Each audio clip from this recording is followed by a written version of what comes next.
বন্ধুরা, আজ এই ভিডিওতে আপনারা জানতে পারবেন যে কেন শ্রীকৃষ্ণ তার এক ভক্তকে বলেন যে বাসি কাপড়ে স্নান না করে তার পুজো দিতে। এই কথাটি শুনে হয়তো আপনারা অনেকেই অবাক হয়ে যাচ্ছেন যে এটা আবার কি ধরনের কথা। ভগবানের পুজো বাসি কাপড়ে স্নান না করে দেয়া কখনো উচিত নাকি? এ তো মহা বড় পাপ। কিন্তু এই কথাটা স্বয়ং ভগবান শ্রীকৃষ্ণ নিজেই তার এক ভক্তকে বলেন। কিন্তু শ্রীকৃষ্ণ এই কথাটি কেন বলেন সেটাও আপনাদেরকে ভালোভাবে বুঝতে হবে। তাই অবশ্যই ভিডিওটিতে বলা কথাগুলি এক মনে শেষ পর্যন্ত শুনুন এবং তারপরে নিজের মনে কোনো বিচার আনুন। তাহলে চলুন ভিডিওটি শুরু করা যাক এবং ভিডিওটি দেখে যদি ভালো লাগে তাহলে অবশ্যই কমেন্টে জয় শ্রীকৃষ্ণ লিখবেন। আজ আমি আপনাদেরকে বলবো শ্রী জগন্নাথ দেবের এক ভক্তের কাহিনী, এক কৃষ্ণ ভক্তের কাহিনী, যার ভক্তির কথা শুনলে আপনাদের সকলের মন পরমানন্দে ভরে উঠবে। এই মহিলা ছোট থেকেই একজন একনিষ্ঠ কৃষ্ণ ভক্ত ছিলেন।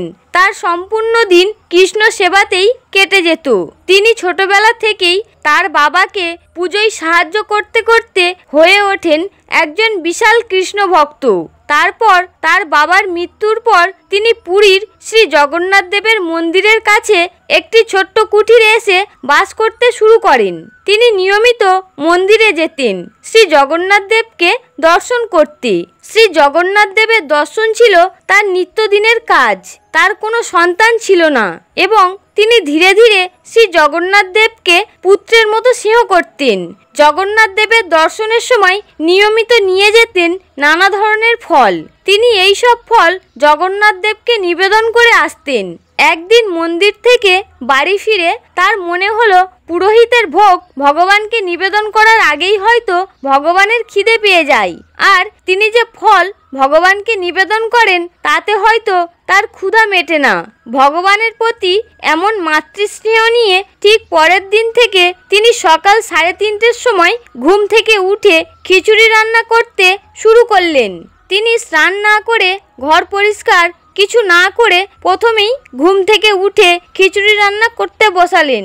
তারপর সেই খিচুড়ি প্রসাদ বাড়ির জগন্নাথ দেবের মূর্তির কাছে নিবেদন করলেন।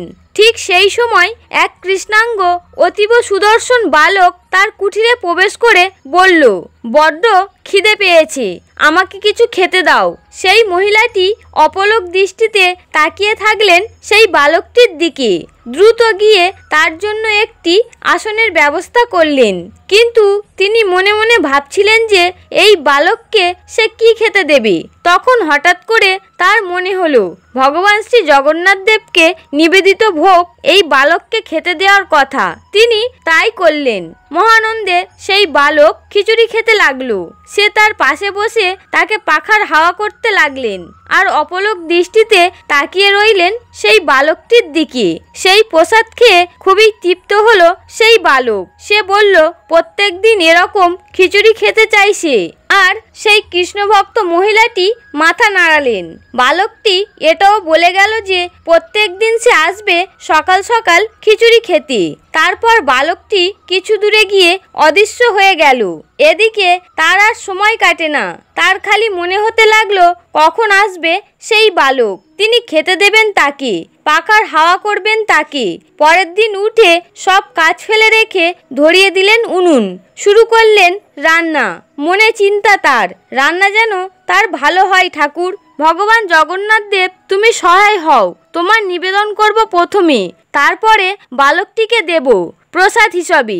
যেন সেই বালকটি আজকেও অবশ্যই আসে ঠাকুর। শুধু দু চোখ ভরে দেখবেন তাকে, তার সেবা করবেন, এতেই তার সুখ। তারপরে তিনি প্রার্থনা করে চললেন এবং রান্না করে চললেন। স্নান না করে, শুদ্ধ পোশাক না পরে, ঘর পরিষ্কার না করে রান্না করে চলেছেন শ্রী জগন্নাথ দেবের ভোগ। গুনগুন করে তিনি ভগবান জগন্নাথ দেবের নাম জপ করে চলেছেন। শ্রী জগন্নাথ দেবকে প্রসাদ নিবেদন শেষ হতেই হাজির হলো সেই বালক। বালকটিকে দেখে যেন তার ধরে প্রাণ এলো। আসন নিয়ে এসে তাকে বসতে বললেন তার পাশে। তাকে ভোগ খেতে দিয়ে পাখার হাওয়া করবেন বলে। আহা, কি অপূর্ব বালক! তিনি বালকটিকে দেখেন, শুধু প্রাণ ভরে দেখেন। কি মিষ্টি তার মুখখানা। তৃপ্তি করে খাওয়ার পরে বালকটি বলল, এবার আমি আসি। এই বলে সে প্রস্থান করতে যাবে, ঠিক সেই মুহূর্তে সে তাকে স্নেহ ভরা গলায় ডেকে বললেন, কাল আসবে তো বাবু? বালকটি বলল, হ্যাঁ আসবো। এরপর থেকে এরকম করেই দিন কাটছিল তার প্রত্যেক দিন সকালের কাজ হচ্ছে রান্না করা, তারপর খিচুড়ি নিবেদন করা জগন্নাথ দেবকে, আর তারপর বালকটিকে খেতে দেওয়া। এরপর সারাটা দিন কাটে তার খিচুড়ির নানা রকম মশলা জোগাড় করতে, উনুনের জ্বালানি এসব সংগ্রহ করতে। দিনের পর দিন এভাবেই কেটে যাচ্ছে। সারাদিন বালকটির উজ্জ্বল দীপ্তমান মুখ তার চোখের সামনে বারবার ভেসে উঠছে। তার তো আনন্দ আর ধরে না। তার ধ্যান জ্ঞান হলো খিচুড়ি রান্না করা। রান্না শেষ হলে জগন্নাথ দেবকে নিবেদন করা। ঠিক তার পরবর্তী সেই বালকটি চলে আসে খিচুড়ি খেতে। তাকে তিনি সেবা করেন আর তিনি মনে পরম শান্তি লাভ করেন। এর ফলে দীর্ঘদিন ধরে তার যাওয়া আসা হয়নি জগন্নাথ দেবের মন্দিরে। একদিন এলেন সেই মন্দিরের প্রধান পূজারী তার সাথে দেখা করতে।